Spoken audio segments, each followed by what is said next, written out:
All right, and welcome back to the Paisan Sports Podcast.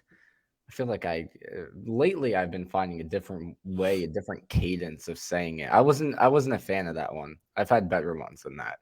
Anyway, Dante De Placido joined as always by Zach Deal. How you Yes, doing, sir. Zach? I'm great, brother. How are you? You're not great. You seem like you're in bad shape right now. No, I'm fine. I'm just a little, seasonal allergies starting off Seasonal 2023. allergies. Yeah. Yeah, that's what we're calling it now. All right, I dig it. I dig it. Anyway, Zach, I gotta ask you, what's the deal with Gardner Minshew? He was supposed to be a decent backup. We thought we could rely on him to come in for a couple games, but he stinks. He's not good. He's terrible. A pick six. We lose the game. What's going on? What's the deal? I can't defend him on that throw specifically because I think that was an awful throw, but I think it was bad on both sides. I don't really know what A.J. Brown was doing either on that play. But I also think a lot of it has to do with the coaching staff. And having Gardner Minshew on the roster for so long, it's not like this dude just came here in the offseason. He's been on the team for at least 2 years now and not being able to Yeah. build somewhat of a game plan. I know Jalen Hurts has been your starter the past 2 years, but not being able to build somewhat of a game plan around Gardner Minshew in case of an emergency situation like the Eagles have now found themselves in over that time period is a little bit alarming. So I think I'm going to put some of the blame on the coaching staff as well. But Gardner Minshew, yes, at times he looks phenomenal.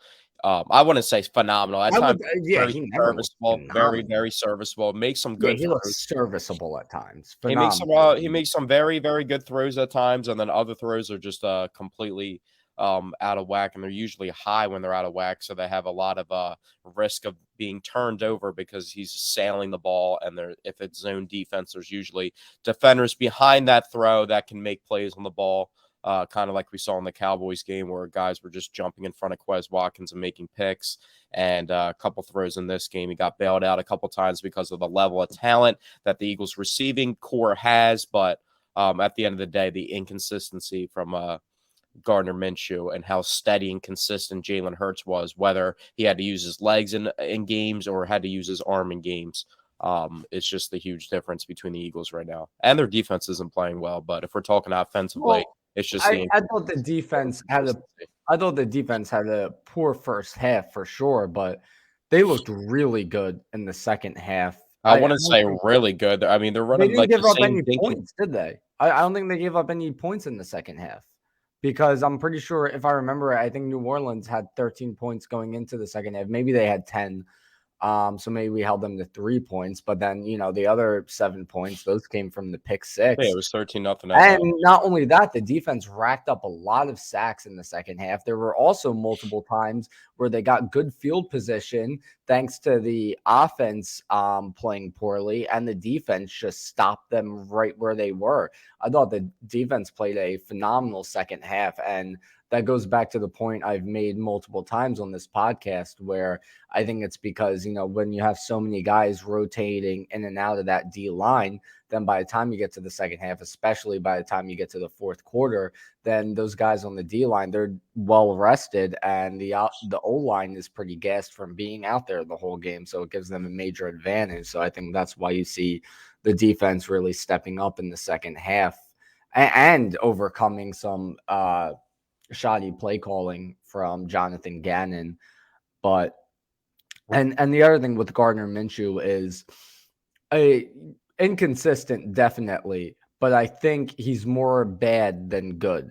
I think you see a lot less of him making good throws than you see of him making bad throws. I feel I like think it's more so to the scale of what Jalen Hurts does. I don't think it's like that. I think that's just like he's actually like performing very well for a backup quarterback in those terms under that label. But if you're trying to like classify him and group him with being a starting quarterback, just because at the moment he is starting at quarterback and some people see him as a starting quarterback, possibly for other teams. I think that's where people go wrong, because I think he actually is good at, like, there is times where he makes really good throws, and then there's other times where he just is so all over the place, and he's But that's also the thing. not I as think aware it's and more of athletic. him. I think it's more of him being all over the place than him making very good throws. Like the Yeah, but throw that that's what I'm they saying. The draft. scale of, like, if he was making good throws all the time, he would not be on the Eagles roster, and he would be starting for a team, and he Yeah, would be considered one of the best I quarterbacks. get what you're saying, but I just want to clarify that it's not Yeah, like I think the issue is 50-50. no, but also, like, he's so different from Jalen Hurts. That's why I'm blaming the coaching staff, because you knew at some point Jalen Hurts, with his playing style, especially with the hits that he takes, that there was a good chance that he could be injured and maybe would miss time with his play style. And for you Well, guys that's not to have any type of game plan or anything different, because they really look lost. They can't run the ball right now. They've had back-to-back games where they've run for less than 100 yards, and in games where they've run for less than 100 yards as a team, they're 2-3. And for a team that's won that many games this year, that's the clear outlier, is they can't run the ball right now. Why can't they run the ball? Because they don't have the threat of their quarterback, who's been making so many plays with his legs and his arms to keep defenses at bay and not knowing what's going to come. So now with Gardner Minshew, you can load the box up, and you can really threaten them to use his arms. And the Eagles have really good receivers that have been making plays. But like you said, the inconsistent throws and the bad throws that he makes, they really come back to haunt the Eagles and hurt the Eagles. So, well, yeah. When with the running game though, I mean, Miles Sanders was effective when they gave him the ball on Sunday, which is different than when they couldn't get the run game going against Dallas. Miles Sanders was stuffed pretty much every run against Dallas, but against the Saints, Miles Sanders was running it well. They just weren't running it often. So then that does yeah, but go that's on the the coaching point that staff. I'm trying to say, is with Yeah, Jalen I Hurts, know. there's a Yeah, lot that's of off script runs with Jalen Hurts, where you don't really realize how pass heavy the Eagles play calling is at times, because Jalen Hurts is off script and is able to turn a lot I of feel like passing. he doesn't. I feel like most of his runs this year have been design quarterback runs, which I think if we're going to harp on the coaching staff here, I think we should harp on them for running it with Jalen Hurts too much that got us into this situation in the first place. Yeah, That's but why you we're see here. how It's effective it effectively. is for the team. It's an Yeah, but it extremely was too important much. variable But to it the was too equation. much, man. Like Well, I get I what you're don't saying, where mind. you can tone it down because of the threat of Jalen Hurts, that you know he can do that. You don't always have to show that he can do that, because the Exactly. defense knows that he can do that. I But think they should also at be. the same point in time, they need that. Look in the Bears Well, game. How no, many I'm not. interceptions did he But have in the Bears game? hold on, because I'm not saying they shouldn't run it with him. I was trying to get to my point. I wouldn't mind if they ran it with him like 8 times a game, just to keep the defense honest. And I eight know, times but is if we're still a looking like at considerable specific amount. games, like the Bears game where he got hurt, he threw 2 interceptions in that game, and all of his touchdowns were on the ground, and they were needed. Like that QB draw touchdown, the 25-yarder that he scored in that game, that needed to happen, or the Eagles probably would have lost that game. Yeah, but by that point when you got hurt, I'm pretty sure we were winning at that point. I'm not fully sure, but I'm pretty sure we were winning at that point. Yeah, we were winning it. I don't think there was a reason to keep running him as heavily as they were in that game. Well, I And mean, you can't put that. I mean, as much as I did blame the coaching staff for Gardner Minshew's woes and play calling at times, even though, like I said, he's overthrown a lot of balls, and that's his issue, is overthrowing the ball. And that was the early Carson Wentz issues and the Carson Wentz post issues from the injury. That's what he was doing, is overthrowing balls after that. So that's just an issue that some quarterbacks have. When they miss high. But the coaching staff also, I want to put that all on them, because I feel like Hurts was also running the ball. There was a lot of non-determined runs that he I was feel like running there in the wasn't Chicago much game. of that. I feel like I haven't seen. I feel last year he was escaping and running out of the Yeah, pocket all the because time. everybody wanted to highlight the one hit, obviously the one where the body weight landed on his shoulder hit. But remember the one where he could have went down and he ran right into a linebacker or a safety and just got planted, and it looked like a really ugly hit. I mean, when I edit the podcast after this, when we post on YouTube, I can edit the video into there. But there was one hit that he took in the Bears game that was like, it seemed like it was an irresponsible decision by Jalen Hurts to not go down instead of taking that hit. Like he almost tried trucking a guy at the second level and just got planted on his backside afterwards. So, I mean, that's one particular play, though. I'm not going to say, I don't say, like, most of the time, Jalen Hurts, that's why he was an MVP candidate this year, is because he's been making responsible decisions with the ball in his hands. But I don't know. I think they kind of just didn't expect in the Chicago game for it to be that competitive. And then when it did get that competitive, he just relied on old reliable, and just the Eagles in general relied on old reliable of using Hurts' legs, and they just kind of overused them in that way. But then Yeah, again, Ian Rappaport said that Hurts could have played versus the Saints, but they were being more so cautious. So that's the other thing I wanted to get to today. They should have played him because and I said this previously, if you don't play Hurts and you lose to the Saints, then it comes down to the final game of the season to secure the 1 seed against a good Giants team. And now this is what we're dealing with. And you can't rely on Dallas losing to the Commanders. I mean, look how awful they look. Look how awful Wentz looked. He yeah, was that was terrible. pretty crazy for them to. We were talking about it, like them switching back quarterbacks. Like you said, I think Heineke probably does give them the best chance because he's not trying to play hero ball out there, and they have good Absolutely. weapons. That's what kind of tricks you. Is Carson Wentz has talent, but at times he's so inconsistent where he's just gonna turn the ball over so much and just Well, do too much. in all fairness, Denzel Ward had Terry McLaurin locked up Yeah, but that in doesn't that matter. game. Terry McLaurin's not the only good receiver. He's the best receiver, and he's one Yeah, of the best receivers in the league. But I mean, he's not the only good receiver they have. They have one of the better yeah. rookie wide receivers that nobody really talks about in the entire NFL, and Jahan Dotson. And they also have Curtis Penn Samuel, State who's one of the legend. most explosive players in the NFL. So, I mean, he's not the Yeah, only good receiver. And Curtis that is a Samuel was good having a point. good season primarily because of Carson Wentz to start the season. So, but I mean, like the Giants, like what are the Giants really playing for this upcoming week? They're not really. Revenge. That's what they're I know, playing but they're for, not really man. They're playing for playing for seeding. They already revenge. clinched a playoff spot. They're not really Yeah, playing but for seeding. So Dable basically hinted that they're not resting yeah, well, starters. he's an I think intense they coach would. that's always trying to win, But and I think respect to they're that. But legitimate. I think they might legitimately be looking for revenge, which I think is silly. Like you were 6-10 that year. Like the fact that you had to rely on us to beat Washington in the final game to make the playoffs and feel entitled like you were, like you were owed a playoff spot. Like you were a crappy team in a crappy division. I think it's just a little ridiculous. I think they also might want a little revenge for us jumping ahead of them and taking Devontae Smith, who is another guy we got to talk yeah, about but all today. that sweet talk, and that's like cool on paper, but it just matters what happens on the football field. And Yeah, if the and if Eagles they don't roll rush out there with starters Jalen and they Hurts, come out ready to play, then yeah, that it might be a that more does interesting translate game, to but the football field. The Eagles have a lot in their favor where I think it's almost guaranteed Jalen Hurts is going to start this week. So they have their Oh yeah, quarterback well back. that's for sure. Quarterback I mean, back. they They're already at said he home. would play. They blew them out the last time, so if they can replicate anything close to what they did the last time, they should win pretty handily. And if the Giants want to play like that and are out for revenge, and we're never wishing for players to get hurt, especially one of the most popular players in the league, but they're one Saquon Barkley injury away in Week 18 from getting blown out by 30 points in the playoffs. So I don't think that's smart for them to come out with some certain type of No, mentality of revenge it or this, that, the other. it wouldn't be smart. And And I know on that's just teams, speculation. It's not like that's like guaranteed what they're thinking. Obviously, as an NFC East opponent and foe, and how competitive this entire division's been the whole year, yeah, they want to come out and beat the Eagles in Week 18 and hold them back from the conference. But there also is a limit and a risk to it where you're not going to have Saquon in the game if it's like a 14-point game in the second half when you already locked up a playoff spot and you can't really improve your seeding.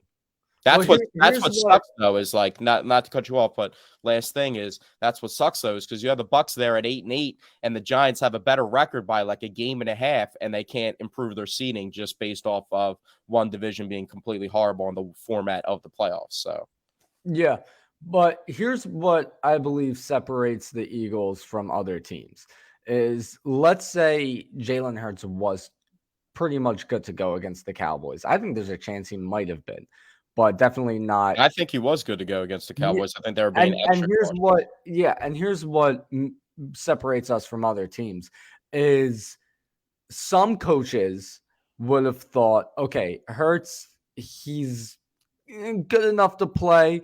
We're playing Dallas. It's a huge division rivalry. We have to get this win. That's how some other coaches would think.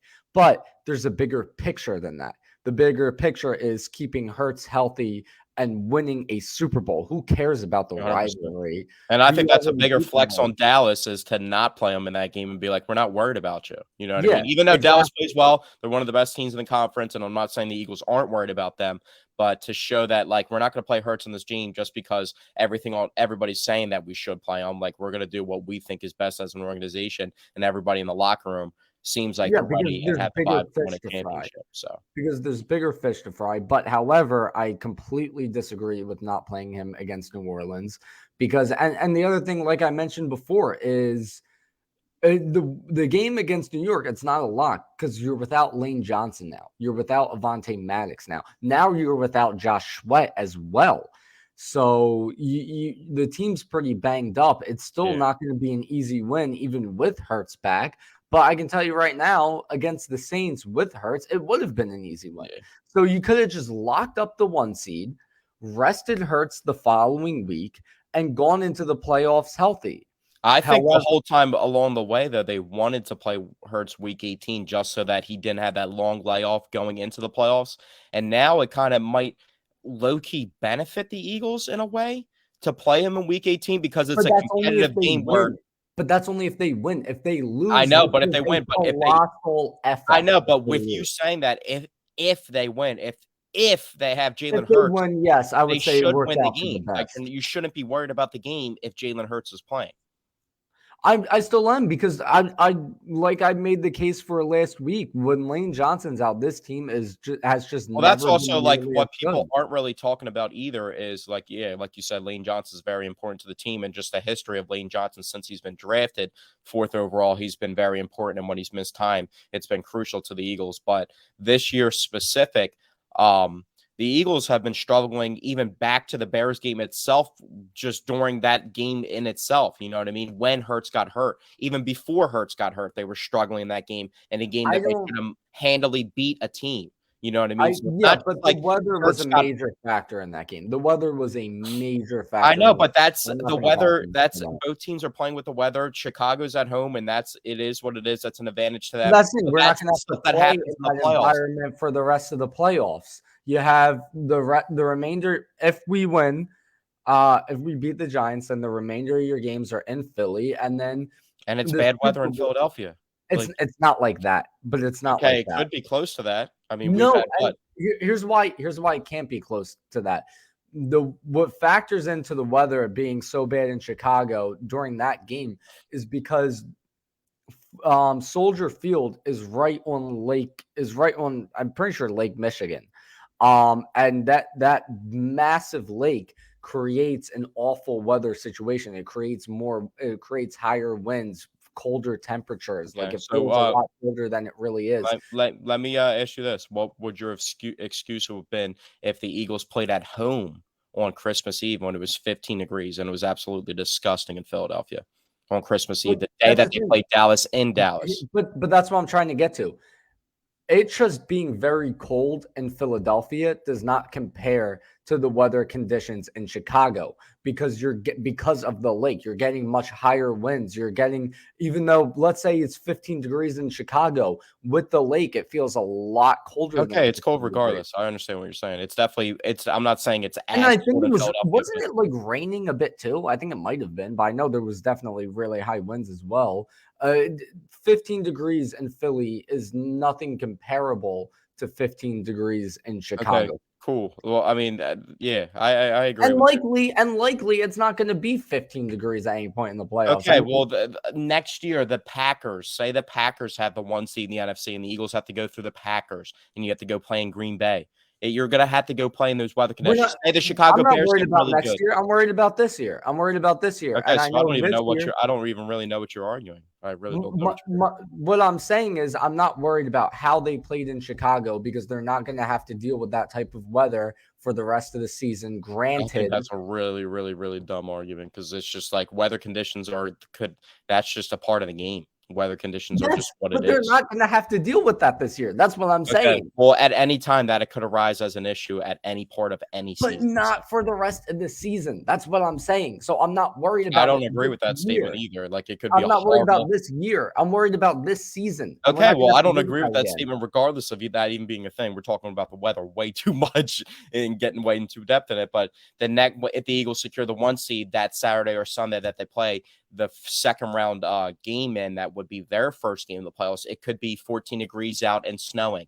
You don't know what the weather's going to be for Philadelphia on that day, and I can tell Philadelphia you gets it most cold. likely So, won't be. I can tell you most likely won't be, and even if it is, I well, still you should don't be a think. meteorologist if that's the case. Look, You're projecting the weather like that. I've lived in this area long enough to know that if we Okay, had a and you've 3-day and if span you've noticed of anything recently, 10-degree weather, that's the and peak. if you That's the noticed peak of anything it. recently about this particular winter, it's been extremely cold compared to other winters in recent memory. It's 55 degrees out right now. Yeah, We had a we've few had like days of this is 10-degree the weather. first. This is like the second day. It's 55 degrees, dude. It's like literally 20 This is the degrees third every day, day, my dude. guy.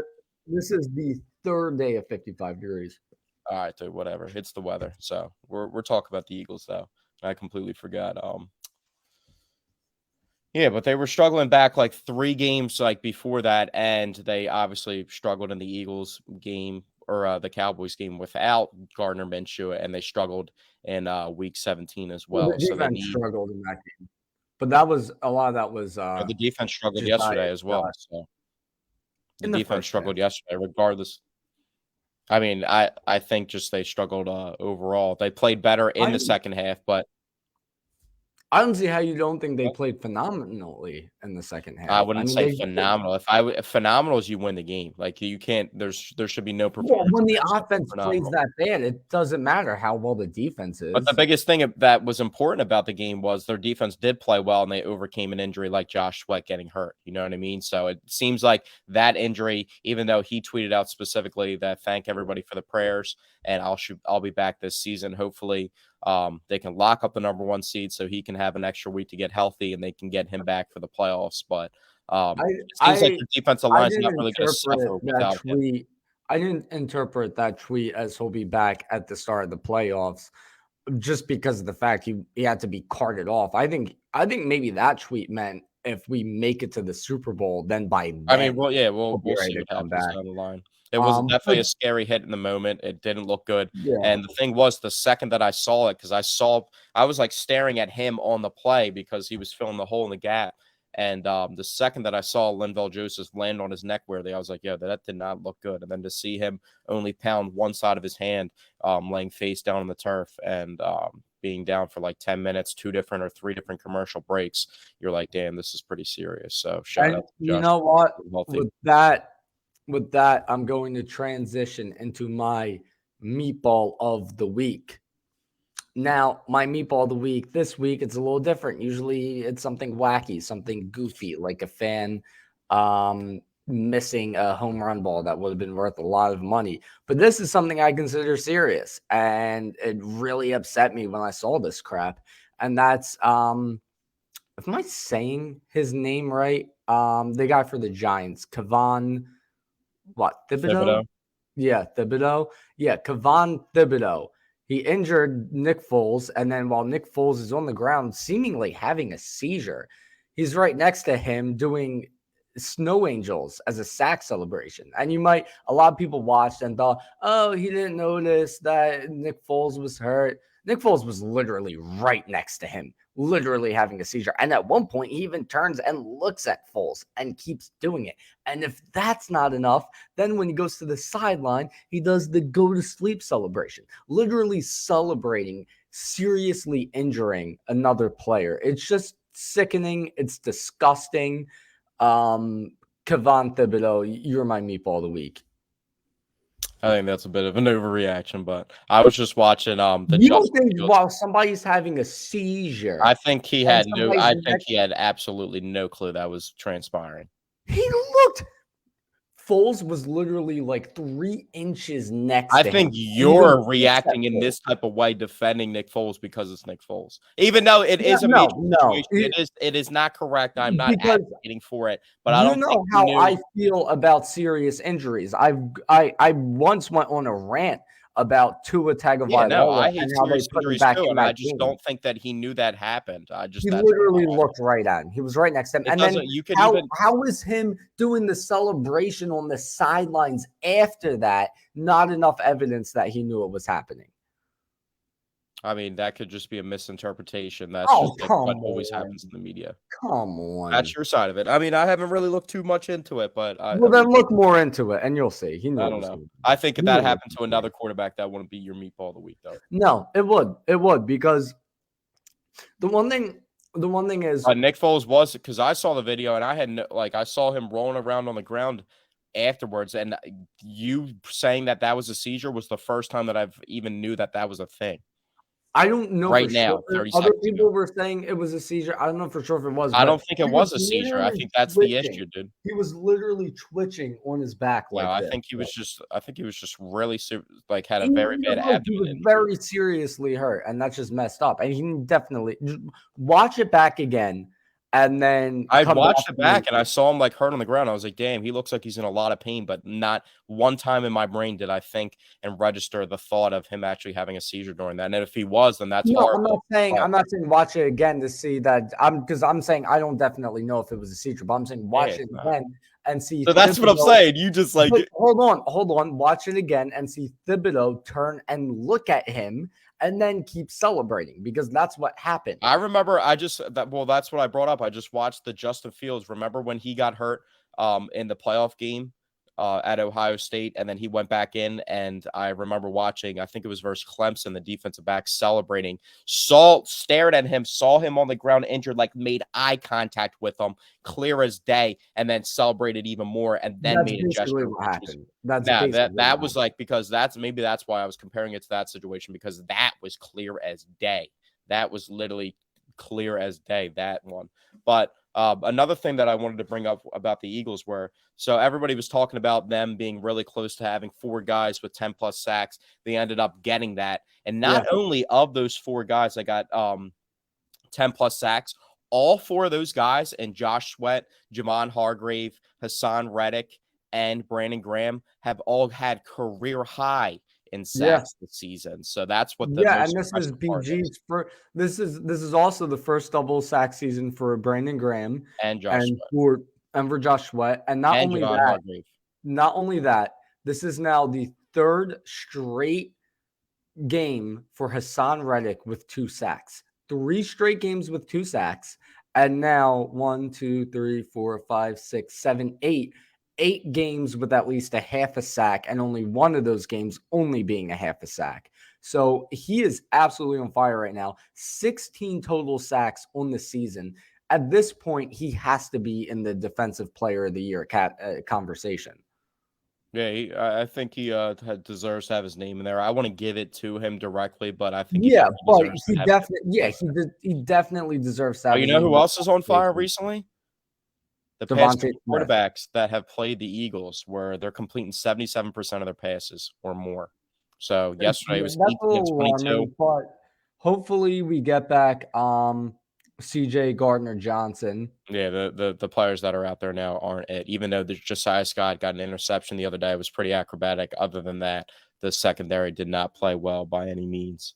And they even shut down the Saints' number 1 option receiving wise in Chris Olave, but I mean, it was the other guys that were doing them in. And then Taysom Hill coming in packages and just running them over and just not being able to get off the field. And the time of possession was a real big time issue too, especially in the first half. I'm trying to look right now because for some reason it's not currently on FanDuel, but It's not on FanDuel. The only odds that are on FanDuel are the MVP odds right now for the season. it's I not. think it's because that the reason because of that is because we have such a big game on Thursday or Monday Night Football tonight with the Bills and the Bengals that could really That can make sway sense. awards. Yeah, So, but as of right now, and I don't know if this is updated after this week, but as of right now, Hassan Reddick's Defensive Player of the Year odds are plus 13,000. Ahead of him is Matthew Judon, Chris Jones, Myles Garrett, Max Crosby, and obviously Micah Parsons and Nick Bosa.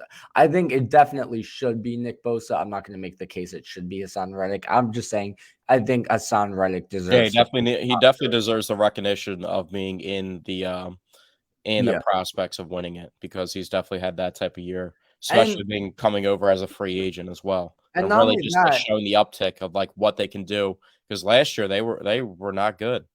You know what I mean? They were not good at getting after the passer. So and not only that, I don't think Micah Parsons after this week should still be plus 650. In the past 1, 2, 3, 4, 5, in the past 5 weeks, Micah Parsons has just 1 sack. Now, granted, teams are heavily game planning, for him. But at the same time, teams are definitely heavily game planning for Nick Bosa. They're definitely game planning for Hassan Reddick, and these guys are still getting after it. You Micah see Parsons. you see the trend in the awards, right? You see what the trend in the awards, as in if you're starting to make a name for yourself and you drop off at any point in the season, you immediately get penalized for it, as in a Jalen Hurts being the MVP leader for Yeah. quite some time, and then the second he misses 2 games, regardless, and his team loses both games that he misses, he's still out of pretty much the running. He's like fourth now at like plus 1,700. And Well, you see Hassan Reddick like steadily improving each week and being very consistent and being good, but he's not. This is the first year Hassan Reddick's made it his way into the Defensive Player of the Year, and Micah Parsons has had that notoriety of being that level of player for the past 2 seasons, so he's going to stay there regardless of the consistency of production that he has. You see that trend, right? Because that's just yeah, how the award goes. And that's like Patrick Mahomes. yeah, Like Patrick Mahomes is phenomenal, and Patrick Mahomes actually even with Hurts out, is should be gaining more leverage, not because of his stats, because I don't think his stats. I think Hurts by far has the best stats with how good he's been not turning the ball over, even though in the Chicago game he was turning the ball over in the last time we saw him, but he wasn't turning the ball over, and everybody else pretty much in the league has a lot more turnovers, but Mahomes is gaining so much more ground because his team now has the same record as the Eagles. You know what I mean? At both being 13 yeah. and 3 was Well, the big difference before the but, Eagles only having one loss and being undefeated from a but while. well, and here's what I wanted to get into is I think these last two games, this last game against New Orleans especially, I think this should help Jalen Hurts' case, and especially if Hurts plays against New York, they go and they play New York and he plays very, very well and they win, then I think that should definitely show you that he's the clear MVP. I mean, one quote that's been passed around a lot over the past day or two now is what Chris Sims had previously said about Hurts. He said if you put Gardner Minshew in that offense, it's still damn good. It's not damn good. It's terrible with Gardner Minshew. So I mean, I think Hurts. that also that's not all on Gardner Minshew though. Like I It's said not all on because I'm Gardner not gonna like Minshew, Gardner but Minshew that's the because I do thing. think he's But a here's the thing: if the offensive coaching staff is as bad as you're making them out to be, then the fact that Jalen Hurts is so good that he's able I'm to not saying that. overcome it, then that should even more so say that Yeah, Jalen but you're Hurts putting is words in my mouth. I'm MVP. not saying they're bad. I'm Well, saying I don't want to say bad. I'm Maybe saying I'm exaggerating the situationally, they've point been a bit. bad at handling the transition from having Minshew on the roster for so long and not being able to come up with a game plan, knowing having the way that their starting quarterback plays, there could be a situation that arises where you need to use Gardner Minshew. And it seems like they're very unprepared. The way that they've been calling Jalen Hurts when he's been at quarterback for the whole season has been phenomenal. You could talk about winning offensive coordinator of the year for Shane Steichen if that was an award. You know what I mean? So I think it's just the way that they've handled the transition of moving. And it's not easy, but it's also a lot easier when you've had Minshew on the roster for that long. You know what I mean? And it's not like he just came over to the roster in the mid-season on a trade or even Yeah, in the and he offseason. started a game last season as well. So it's not That's what I'm like, saying. yeah. He started versus the Jets too. And like that was when the Jets were bad, but they still had a pretty decent defense. Well, here's the thing But about that game. And this is what I was curious about yesterday is I remember before Minshew start against Dallas, somebody pointed out that a lot of what Minshew did against the Jets last year was it was a lot of screen passes. And I thought with Dallas Goedert being back in the offense, we talked before about how Dallas Goedert was the only one really catching screen passes before he got hurt. I thought with him back in the offense, you'd see a lot of screens from Minshew to Goddard because that's what worked with Minshew a year ago. And you really didn't see much of that. I think there were a couple screen passes yesterday, but I would have thought they'd be more heavy on the run game and throwing the screen passes and then maybe, taking some shots deep to keep the defense honest. But yeah, they didn't really go back to what worked against New York. So I thought that was a little interesting. I would like to see Dallas Goedert get a lot more involved than he's been getting involved since Yeah. coming back. I know you kind of want to ease him into that role, and he has a better reform with Jalen Hurts at quarterback, who targets him more and pretty much just targets, because Quez Watkins really wasn't a factor in the offense pretty much at all, besides a flare play here, a flare play there, with Jalen Hurts at quarterback. And then you saw a really big uptick in the Cowboys game specifically with his targets. And now it's just been Devontae and AJ Brown for the past 3 games have been over 95 plus yards each. The past 3 games, and Devontae Smith's had 3 100-yard gains. They're both going off, but it seems like it's not actually translating to offensive success, because yesterday, even with those big performances receiving wise from both of those guys, our offense scored 1 touchdown. And it was a flare touchdown. And even with, if you're dissecting A.J. Brown's numbers, 97 yards receiving, it wasn't that good of a day, because 76 of those 97 yards came on 1 play. I never liked that argument. And when I think of that argument, I think back to I know this saying somebody didn't have a good play because you dissect 1 chunk play of their entire total. It's not. It is a dumb thing to say, but that chunk play. That's the thing. That play did happen. So I think it's like a little silly to I say. know, but it's more so. It's not. It's taking that play away and just compartmentalizing it over here and saying the 3 catches for what, 23 yards outside of that, or the 21 yards outside of that is what I'm trying to highlight. 3 catches for 21 yards shows that outside of that 1 chunk play, he obviously had a good day because he made that play, but he wasn't consistently producing, having 3 catches for 21 yards outside of that. Well, also a lot of that was some missed throws by yeah, and that's like we said, that's why it's such a big difference between the 2 quarterbacks. And but anyway, before we transition out of Eagles talk, one other player who's been phenomenal lately that I want to talk about is Devontae Smith, because he has really been lighting it up lately. Like, most of the year, he looked like a good second option. Like, okay, we spent, the number 10 pick on this guy. He's playing well, not quite like a number 10 pick, but he's playing well. The offense is doing great. And AJ Brown is the number 1 option. So how much can you really get involved? But the past 1, 2, 3, 4, 5 weeks, 4 of those games he's caught for over 100 yards. 3 of those games he's caught for at least a touchdown. And the 1 game he didn't catch for 100 yards, he caught for a touchdown. He has been absolutely phenomenal lately. And I think the biggest highlight was definitely his catch against Dallas. Actually, a couple of his catches against Dallas last week, but he's been terrific. He's now at 1,100 yards on the season, 1,129 yards to be exact, and 7 touchdowns. So I mean, I know we've said before he could be number 1 wide receiver in a different offense, but like he could be a star on pretty much any team right now. He's been terrific. He is a star. Yeah, well, I mean, like, he could be. You know what I mean? I think everybody's known that nationally too. It's not even just like a tucked in Philadelphia thing. It starts with him being the Heisman Trophy winner and him getting that recognition. But anybody that's not a fan of the Philadelphia Eagles and another team, and their team comes to play the Eagles, I think that's when they start noticing, like, wow, this guy is as good as advertised than he was out of college. And at points in time, they were talking about him being the first wide receiver possibly drafted after he won the Heisman for a short period of time before Jamar really took over. And Jamar he was in the conversation. There's no reason to compare those two, but off the board for a bit. Yeah, but but that's what I mean though. Like, I just want to like highlight how much better he's been lately. Because I don't even think it needs to be highlighted. I think everybody's taking notice, and I think it's nationally and locally. I think you maybe don't realize just how much hate Philly sports gets in general nationally.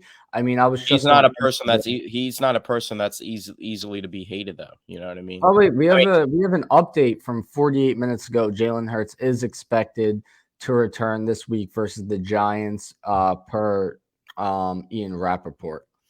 Yeah, that was known. That was expected. Yeah, but that confirmation is good to have, to know that that's definitely a thing that's set in motion. I think everybody knew that was coming. But yeah, Devontae Smith, I mean, hopefully he can parlay that performance and keep going and bring that into the playoffs.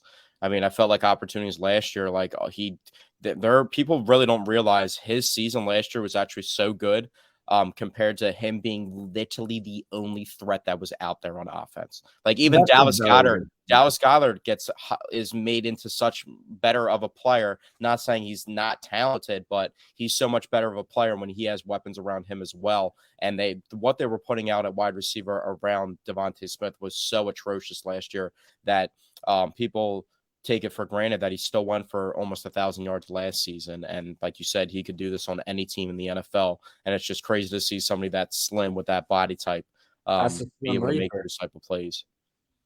Yeah, and that's the thing is we talked about last week. What's really been his strength is the acrobatic catches he's been able to Yeah, make, but he can do as everything. well as That's the why he's great so route running. effective.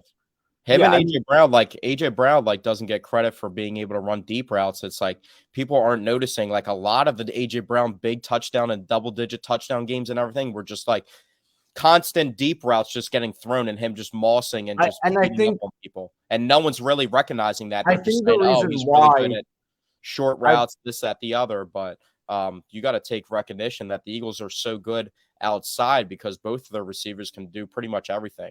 And Devontae can really do everything. Like he can jump ball, he can make plays after the catch, he can run any route in the route tree. He's phenomenal. I think the reason why and I talked about this before. I think the reason why AJ Brown isn't getting as much recognition on the deep balls, which he's been doing a lot of this year, is because, like I mentioned before, when he makes a catch on a deep ball, he's not getting a ton of separation from the DB like you see from other deep threats, like let's say Tyreek Hill. He's the Yeah, but DB is there's two usually only a styles to step having a deep behind. threat I know, receiver.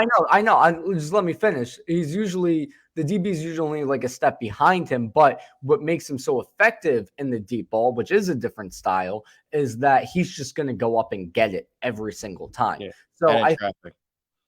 I think the reason why he's not getting as much credit because maybe it's not as pretty to look at as somebody getting a ton of separation and just leaving Yeah, the but you would DB. agree Mike Evans is one of the best deep ball receivers, arguably of all time. Like Mike Evans I isn't don't the know fastest dude in the about world, but if you look at Mike Evans' career highlight tape and look at it, how many 20+ yard receiving touchdowns that he has on back shoulder throws or him just adjusting to deep balls thrown to him 25+ yards in the air, he's up there with every single all-time great wide receiver. You know what I mean? What did he just do versus the Panthers with the 3 touchdowns? They were all go routes that he just went up Yeah. and got the ball. And that's what Mike Evans been doing his whole career. So everybody So usually maybe it thinks goes about as a back deep to threat as like a Tyreek Hill type that just burns past you with speed. But I'm literally just talking about a deep threat as in on deep passes being able to be a threat and make a play. well, And yeah, and that's what that's the people thing. don't AJ like Brown has give been a credit to. major threat. With his style being he goes up and gets the ball, he's been a major threat at that because he's just been absolutely mossing DBs all year long. And it's not And even he's also still like it's not even all the time mossing people. He's also really patient. Like sometimes if Hurts just drops it right in the breadbasket, he'll just yeah, wait and show the late hands and let it just drop right into his hand. So it's not he's even like been him just really good at mossing that too, people, yeah. but he's let the ball drop right And into not the only bucket that time too. Like Not only that, he still has the speed too, because you saw in his long touchdown against the Saints, he turned on the Jets after he made that catch and took it to the house. Anyway, though, now it's time to talk a little bit about the Sixers. And now here's one thing I want to bring up because I saw this on TikTok yesterday. There's an account on TikTok who, for a few weeks now, they've been posting, each NBA team, what their starting five would look like if it was just players that they drafted, if they could only use players they drafted. And I've been waiting for them to do the Sixers, and they did the Sixers yesterday. So I want to give you their starting five and hear your thoughts on it because it might surprise you a little bit. So coming in at the point, they have Drew Holiday. Then at the two guard, Tyrese Maxey. I feel like the small forward position is pretty obvious. They have Mike Bridges. Then at the four, they have Jeremy Grant. And then obviously at the five, they have Joel Embiid. I think it's pretty dumb to leave out Ben Simmons regardless of how you feel about him. And that's why I was posing the starting five to you because it actually took me by surprise because I I mean, I could assumed have named that to you off the top of my head though if I really thought about it for like 30 seconds. Like the guys they drafted that are well still in yeah the league right now that are still like competent and playing well. You know what I mean? But But I think I it's the thought you when idea you to leave said out I Ben thought it was pretty Simmons. obvious who the small forward was. I was like, yeah, Ben Simmons. But I Well, thought no, you were Ben talking about Simmons is either a 4 or a 1. He well, never he could he be a doesn't 3 really play. too. He just doesn't Yeah, shoot but the he ball. doesn't I don't think he's played much I would for his not have said career. Mike Bridges is very obvious because, like we talked about before, he's a solid player. But like, I'm not gonna cry about losing Mike Bridges because it's like, you know what I mean? I'm more so upset about Markelle Fultz showing flashes at some point in his career and how talented he was coming into the league and then never panning out for the Sixers. And like Okay, well, that's a now situation you're like talking that a where you completely different saw topic. the ceilings like all the way up here rather than Mikal Bridges, like he's going to be a very solid player forever, but he's never going to be a superstar. Okay, but you're just shifting to a completely different topic No, now. I'm just saying, like you said, it was pretty obvious, and then Ben Simmons wasn't named, Well, who's yeah, because Ben recognizes. Simmons, I thought the bigger surprise was Ben Simmons not at the 1 and Drew Holiday being there. Good, because Yeah, if I mean, you Drew Holiday's one of the reasons why the Bucks are so good, though. yeah, but here's what I'm trying to get to, right? Now, this list was made by somebody who I'm assuming isn't a Sixers fan. I don't know who they're a fan of, but out of 30 teams, likelihood of them being a Sixers fan is unlikely. Now, what I was going to get to here is when I was anticipating this list in my head, I'm thinking any Sixers fan who does this list is going to leave out Ben Simmons naturally for I know, the. but he's nationally Hold shunned. on, hold on. I'm getting to my point. They're I think any Sixers fan is going to leave out Ben Simmons just because of the hatred they have for him and the resentment they have for him. But any, non-biased fan of basketball is going to put Ben Simmons on the list because even though everything he went through in Philadelphia and all that, he's still having a relatively good year in Brooklyn. He's still a multiple time, all-star and all defensive player.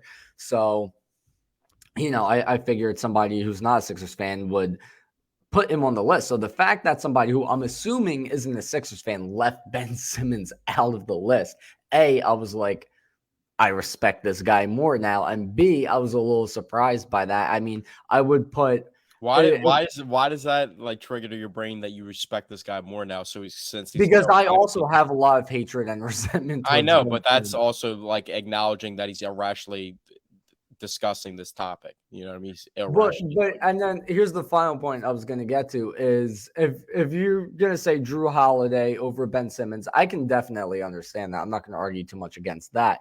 But I think if you're just an NBA fan who's thinking non-biasedly, I think you would definitely put Ben Simmons at the 4 instead of Jeremy Grant. I think that could possibly be the most optimal lineup because I think Mikal Bridges is better than Jeremy Grant. So I would put Mm-mm, mm-mm, no, mm-mm. I'm putting Bridges over Jeremy Grant. I'm putting Bridges Yeah, over Jeremy Jeremy Grant Grant, like I don't know if the stat is still relevant, but I read it a couple weeks back. He's like one of the only players in the NBA that's averaging 20 points with over 40% shooting percentage from three.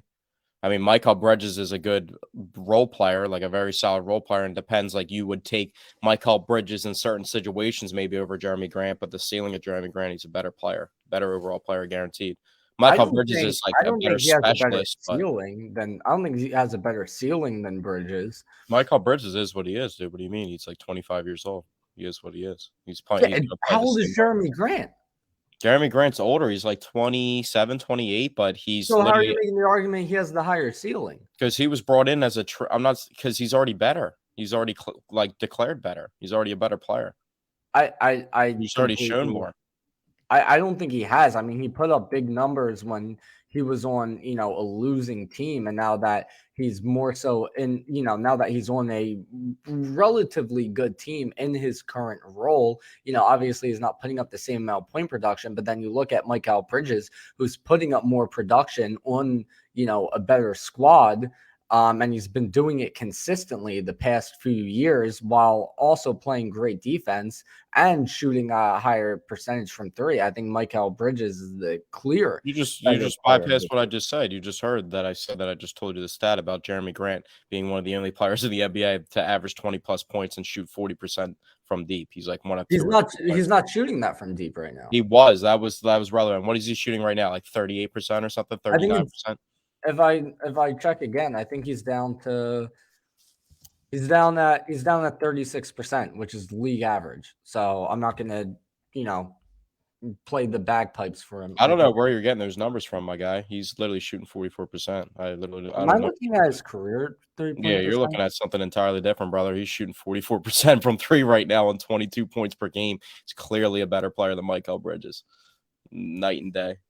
But I mean, Michael Bridges is a very good defender, but he's not as good as a player. Jeremy Grant can do so much more for you as a basketball Well, player. then maybe you can make the case you'll take both of those guys over Ben Simmons. I was surprised to hear Jeremy Grant because I always forget because he was like smack dab in the middle of the process era when he got drafted, like smack dab in the very middle, like in the highlight of it. So like, yeah, we really do forget that he was on the team. But and he was for some traded reason, for the a first-round second that you Elias said that, I Silva. thought somehow Nikola Vucevic was going to crack your lineup or some weird things. But he's such a traditional center that it would be like you Yeah, can't you put can't Joel really there. put Like it's him. either one or the other type thing. You can't But really put him at the 4. But real quick before we get out of here, I'm trying to think if there is one other player you could possibly throw in there, like a former player drafted by the Sixers who we've kind of forgotten about. it depends on what style you want to like. Well, If I'm you just talk about speaking in general. Like, is there You're talking another about a player? starting five, like, it depends on, like, you want the most talent, you want the highest ceiling. Because if you want I'm the just highest saying. ceiling I'm just saying. In general, is there another player out there that was drafted by the Sixers that, in any situation, you might throw into the starting five? Markelle Fultz, but that's, like, kinda stretching itself. No, no, I wouldn't. I wouldn't do that. I guess Depends we on what type really of have lineup not. that you're trying to build. I guess we really haven't done that well of drafting. I mean, you can't put Thibault in there because we didn't draft him. Boston did, and the guy we drafted and then traded for Thibault has been terrible. What was his name? Cam Edwards. I don't think he's done anything in his career. Um, Yeah, he I was, mean, yeah, interesting. Vucevic has been good, but you can't really find a reason to plug him in there. Uh, and off the top of my head, Corver, he's retired. You could Kyle Korver, he's been before his retirement, you could make the argument for Kyle Korver or Andre Iguodala. Actually, no, we didn't draft Corver. We traded a copy machine for him. Remember that? Yeah, I was just acknowledging that you said that he's, like, that you even had to process that he was still around or not, like, he's been retired for a minute. Well, no, I said he is retired, but he did stick around for a while before he retired. Anyway, though, we are out of time today. So thank you guys for tuning in. Thank you guys for listening. Be sure to check out our link tree, check out our Discord, TikTok, Twitter, YouTube, Facebook, Instagram. You want it, we got it. We're on everything. Check it out. Go to our link tree. You can find all of it right there. Thank you guys for tuning in, and we will see you next week. Is there All right, now I'm going to stop the audio.